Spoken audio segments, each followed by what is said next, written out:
Electoral bonds पे भी बात करना चाहेंगे, हम ईवीएम पे बात करना चाहेंगे, हम बात करना चाहेंगे कि वो लोग जो बूथ के लेवल पर कार्यकर्ता होते हैं, अलग अलग हमारे बहुत सारे साथी हैं जो वहाँ पे ब्लॉक लेवल पे बूथ लेवल पे काम करते हैं और वहाँ पे जितने वोट पड़ते हैं बाद में पता चलता है कि उसमें गड़बड़ है जब फाइनल काउंटिंग हो। कि राम के नाम को इतना बदनाम कर दिया है संघ के लोगों ने कि आज लोग डर रहे हैं राम का नाम सुनने में। पूछना चाहेंगे कि आप यूपी में तमाम जगह आप कह रहे हैं कि आप होम डिलीवरी करवाएंगे, उसके लिए आप डिलीवरी चार्जेस ले रहे हैं। तमाम हर जगह पे जहाँ पे 22 जनवरी को छुट्टियां डिक्लेयर करवाई गई हैं, ये बोला गया है कि मदरसों में नाम में फ़ायदा होगा, वो समय समय पे उसका नाम लेंगे। अडानी का नाम लेने से फ़ायदा होगा तो अडानी का नाम लेंगे, बोलेंगे कि country is equal to Adani, Adani is equal to country बोलेंगे।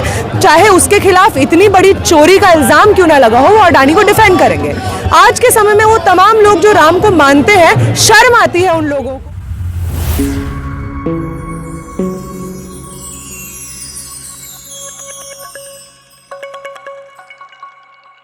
कि क्योंकि लोग राममय हो रहे हैं, इसलिए भी ज़रूरी है कि बार बार ध्यान वापस इस पे लाया जाए।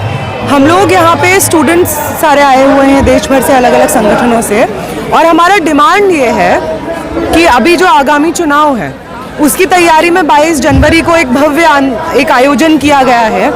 कोई और ऐसा कंट्री जो खुद को सेक्युलर कहती है, जिसके प्रीएम्बल में लिखा होता है डेमोक्रेटिक कंट्री, जो थियोक्रेटिक नहीं है, जो खुद को एक पर्टिकुलर रिलीजन से एसोसिएट नहीं करती है, शायद हिंदुस्तान एक अकेला, भारत एक, इंडिया एक अकेला देश है जो इस तरीके से एक रिलीजियस इवेंट को मना रहा है, एक फेस्टिवल बना दिया गया है। सही बात है, बहुत सारे लोगों की श्रद्धा जुड़ी हुई है, वो मना रहे हैं, लेकिन सवाल अभी भी यही है कि आने वाले चुनाव में क्या राम मंदिर ही मुद्दा होगा? जब से भाजपा 2014 के बाद में सत्ता में आई है, तब से यही राम मंदिर का मुद्दा, इनफैक्ट 1992 से यही राम मंदिर का मुद्दा वो हर जगह पे घसीट रहे हैं। जितनी बार चुनाव होता है उनको राम याद में आते हैं, लेकिन जैसे ही चुनाव निकल जाता है, चुनाव के वक्त भी स्टूडेंट्स के बारे में बात नहीं होती है। ये बात नहीं होती है कि कितनी नई यूनिवर्सिटीज़ खुली है, ये बात नहीं होती है कि नए स्कूल्स खुले हैं कि नहीं हुए हैं, स्कूल्स में क्या स्टूडेंट्स पहुंच पा रहे हैं, वहाँ पे मिड डे मील की क्या स्थिति है, इस पे बात नहीं होती है कि क्या यूनिवर्सिटीज़ में स्टूडेंट्स पहुंच पा रहे हैं, वहाँ के फीस का क्या हाल है, सीट कट हो रही है इतने भारी मात्रा में, उस पे बात नहीं होती है। इस पे बात नहीं होती है कि क्या युवा को यहाँ पे यूनिवर्सिटीज़ में निकलने के बाद में रोजगार मिल रहा है कि नहीं मिल रहा है। बार बार फंसाने की कोशिश की जाती है हमको मंदिर और मस्जिद में। मंदिर और मस्जिद अपनी जगह है, सबकी अपनी अपनी श्रद्धा होती है, सब लोग अपने अपने हिसाब से मानते हैं, लेकिन रोजगार और शिक्षा एक ऐसी चीज़ है जो सबके पास समान अधिकार है जिसका। आज हम लोग यहाँ पे इसलिए भी आए हैं ये बोलने के लिए कि हमें मालूम है आने वाले समय में चुनाव आने वाले हैं, और हर चुनाव में जैसे पॉलिटिकल पार्टी भाजपा करती है कि शहीदों को ले आती है, शहीदों के नाम पे वोट मांगा जाता है, और बाद में पता चलता है कि सरकार की ही लापरवाही से वो जो इंडियन आर्मी के सोल्जर्स हैं वो शहीद होते हैं, बाद में ये पता चलता है।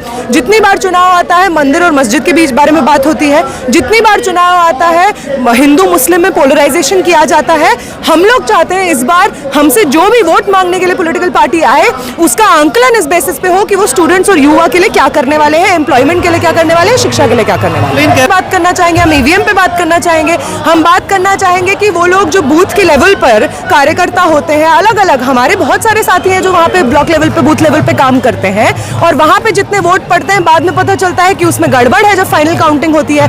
इस तरीके से पॉसिबल कैसे है कि इलेक्टोरल बॉन्ड्स के माध्यम से इतना पैसा आ रहा है भाजपा को जितना और किसी देश में नहीं आता है पैसा, और भाजपा ने इलेक्टोरल बॉन्ड्स लाने के बाद में खुद को एकदम मतलब कोई ट्रांसपेरेंसी को खत्म कर दिया गया पूरी तरीके से। किसी को, जनता को जानने का अधिकार नहीं है कि जिस पॉलिटिकल पार्टी को वो चुन के भेज रही है उस पॉलिटिकल पार्टी का कैंपेन का पैसा कैसे आया। ऐसी स्थिति में जब आप ट्रांसपेरेंसी मेंटेन नहीं करेंगे, जब आप ये नहीं बताएंगे, आपके जो बृजभूषण शरण जैसे नेता बैठे रहेंगे जिनको आप एमपी बार बार चुन के भेज देते हैं, तो जनता कैसे आपको वोट करेगी। ये तो मुद्दा है। ये सब चीज पोजिशन पॉलिटिकल पार्टीज का क्या क्या कहना है वो अलग, जितनी पॉलिटिकल पार्टीज है उसमें कमेंट कर रही हैं।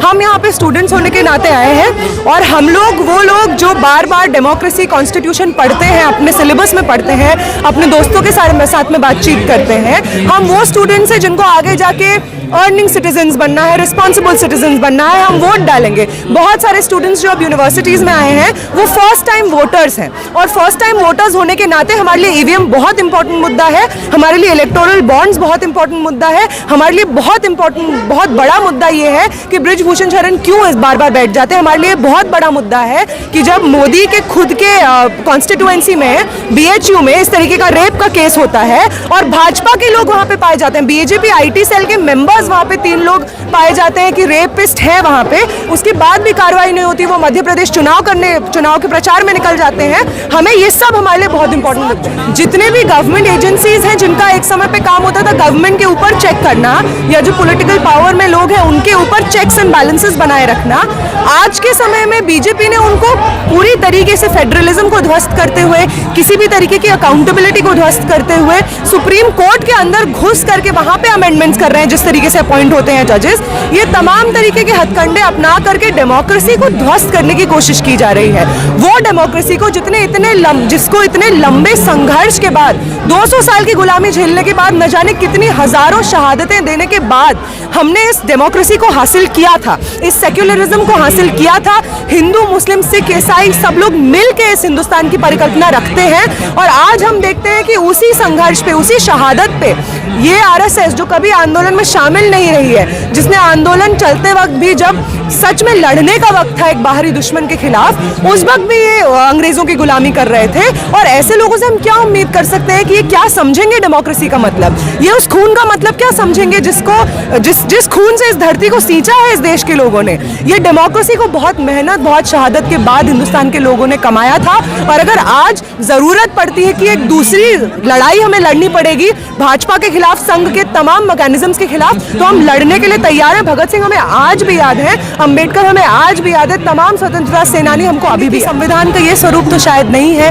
और आप मतलब एक पार्ट पे बात हो रही है ना कि बोल रहे हैं कि प्रसाद बंटवाएंगे, मैं पूछना चाह रही हूँ उन लोगों से भी, अगर उन्हीं के नैरेटिव की भी बात करें कि राम मंदिर बनना चाहिए, बहुत श्रद्धा से बना रहे हैं, हमें पूछना चाहेंगे कि आप यूपी में तमाम जगह आप कह रहे हैं कि आप होम डिलीवरी करवाएंगे, उसके लिए आप डिलीवरी चार्जेस ले रहे हैं।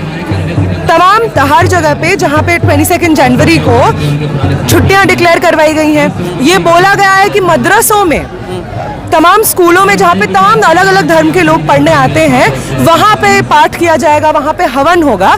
हमें पूछना है कि अगर ये एक सेक्युलर देश है, एक धर्मनिरपेक्ष देश है ये, तो ऐसे समय पे ऐसा कैसे है कि राम को जबरदस्ती थोपा जा रहा है। अगर आप खुद भी शायद रामायण पढ़ेंगे, अपने धर्म के बारे में खुद सोचेंगे, राम के बारे में फिर से सोचेंगे, तो क्या किसी भी व्यक्ति के लिए जो राम में मानता है उसके लिए गर्व की बात है कि राम के नाम को इतना बदनाम कर दिया है संघ के लोगों ने कि आज लोग डर रहे हैं राम का नाम सुनने में। उनको लग रहा है कि उनको कहीं पे अगर जय श्री राम सुनाई देगा, एक लार्ज सेक्शन ऑफ जनता को आज ये लगता है कि अगर उन्हें जय श्री राम सुनाई देगा तो कहीं वो उनका आखिरी शब्द तो नहीं सुनाई दे रहा है।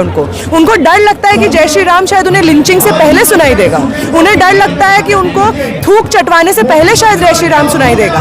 तो ऐसे किसी भी इंसान के लिए जो राम में मानता है, अगर राम के नाम का ये मतलब हो गया है इतनी लार्ज सेक्शन ऑफ पॉपुलेशन के लिए, तो ये सोचने की बात है कि राम के साथ क्या कर रहे हैं यही संघ के लोग। यही अगर निजी श्रद्धा है तो उसमें आ करके उसका विरोध करने की जरूरत है।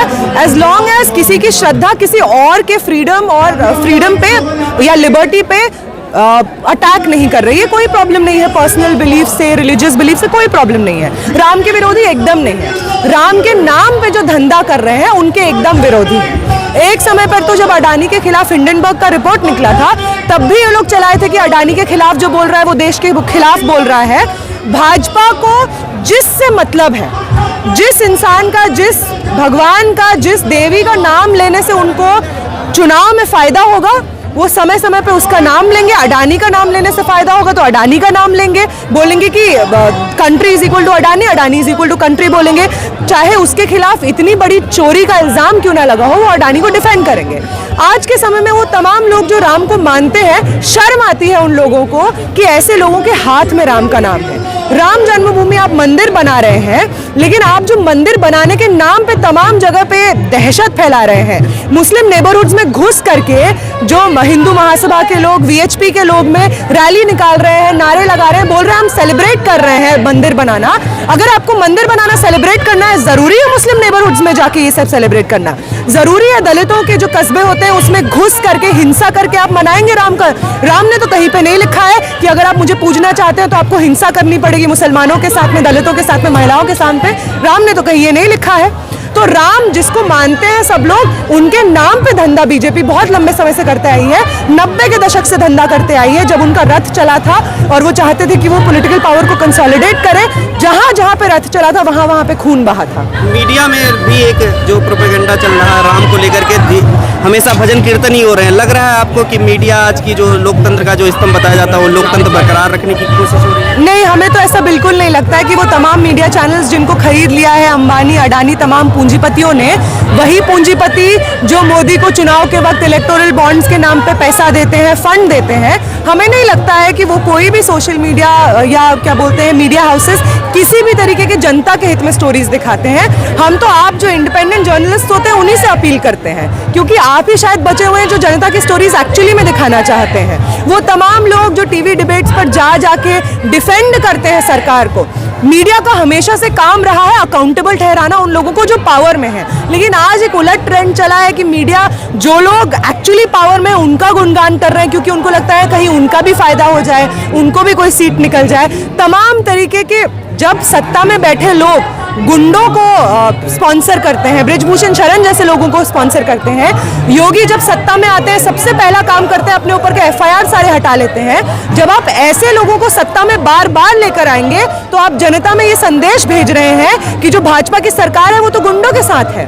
आप लोगों को डरा धमका के वोट ले आइए, आप गुंडे, हमें उससे कोई फर्क नहीं पड़ता। आप महिलाओं का रेप का धमकी देते हैं, उससे कोई फर्क नहीं पड़ता है, एज लॉन्ग एज आप भाजपा को वापस चुन के ले आए। तो अगर ऐसा ही जनता में मैसेज भाजपा देती रहेगी, भाजपा के तमाम नेता रेपिस्ट निकलेंगे, गुंडे निकलेंगे, फिरौती करने में इन्वॉल्व रहेंगे, जिन पे गुंडा एक्ट लगने वाला था योगी जी वो रहेंगे। अगर तमाम ऐसे नेता भाजपा के रहेंगे तो तमाम वो लोग जो मीडिया में बैठे हैं उनको भी यही लगता है कि चिल्ला करके, दंगा भड़का करके हम लोग फेवर ले सकते हैं। हमें उनसे कोई उम्मीद नहीं। तमाम अलग अलग समय पे जब भी ऐसा हुआ है कि किसी भी पॉलिटिकल पार्टी ने जो सत्ता में बैठी हुई है उसने मीडिया को, न्यूज़पेपर्स को, अखबारों पे अटैक किया है और कोई फ्रीडम बचा नहीं है, तब सड़कें ही आबाद है जिसने बार बार लड़ करके लोकतंत्र को वापस लाया है। और इसलिए भी आज हम लोग यहाँ पे सड़क पे हैं और सड़कों पे बार बार उतरे। कैसे 3-4 महीने जो बचे हैं लोकसभा में, मुद्दा अंतिम सवाल है कि लोकसभा का जो चुनाव होने वाला 3-4 महीने में कैसे ये संदेश पहुंचाएंगे लोगों तक, क्योंकि अब तो पूरी तरीके से राम मंदिर ही एक मुद्दा रह गया। देखिए, हम लोग तो कैंपेन कर रहे हैं और मतलब ये सही बात है, जब आपको 10 तरीके से टीवी पे, मीडिया पे ये सुनाई देगा कि राम मंदिर, राम मंदिर, राम मंदिर, तो लगने लगता है कि शायद सच में राम मंदिर है और एक बहुत सेक्शन के लिए बात जा भी रही है। लेकिन अब सच मानिए, हम लोग का एक कैंपेन चल रहा है, मोदी सरकार के 10 साल, हमारे छात्र युवाओं के 10 सवाल। और जब हम ये 10 सवाल लेकर स्टूडेंट्स के बीच में जा रहे हैं, रिहायशी इलाकों में जा रहे हैं, मजदूरों के बीच में जा रहे हैं, तो वो उनको नहीं लगता है कि राम मंदिर उनको चाहिए रोजगार, उनको चाहिए अपने बच्चों के लिए शिक्षा। स्टूडेंट्स चाहते हैं कि उनको सस्ती शिक्षा मिले। जब हम उनसे पूछ रहे हैं कि क्या, जब आपसे कोई पॉलिटिकल पार्टी वोट मांगने आती है और आपको कहती है हम ये फलाना मंदिर बनाएंगे, ये फलाना मस्जिद बनाएंगे, ये करेंगे, वो करेंगे, तो आप उनसे ये पूछिए कि जब आप सत्ता में थे पिछले 10 साल से, आपने कितने नए स्कूल बनाए हैं? आपके रहते हुए जो तमाम सेंट्रल यूनिवर्सिटीज हैं वहाँ पे क्या सीट बढ़ी है स्टूडेंट्स के पढ़ने के लिए? फीस का क्या हाल है? क्या नए हॉस्टल्स बने हैं ताकि स्टूडेंट्स सेफली आके वहाँ पे रह सके? आप उनसे ये पूछिए। और सारे स्टूडेंट्स हमसे एक यूनानिमसली अग्री कर रहे हैं। कुछ लोग हैं जो बुरी तरीके से शायद हो चुके होंगे ब्रेन वॉश, लेकिन मैक्सिमम स्टूडेंट्स अग्री करते हैं उनका मुद्दा अभी भी शिक्षा है, उनका मुद्दा अभी भी रोजगार है। वो तमाम मजदूर जो यहाँ पे दिल्ली के ही अलग अलग इलाकों में रहते हैं, जिनके ऊपर बुलडोजर चलाया जा रहा है, मुस्लिम इलाकों में जबरदस्ती बुलडोजर चलाया जा रहा है, गरीबों के घर उजाड़े जा रहे हैं, बजाय इसके कि उनके पास 12-12, 25-25 साल पुराना प्रूफ है, एड्रेस प्रूफ है, वो वहां से रह रहे हैं, 25 साल से उस जगह पे रह रहे हैं, उनका घर उजाड़ा जा रहा है। उनसे पूछिए, उनके लिए नहीं है राम मंदिर मुद्दा, उनके लिए है रोजगार मुद्दा, उनके लिए है शिक्षा मुद्दा।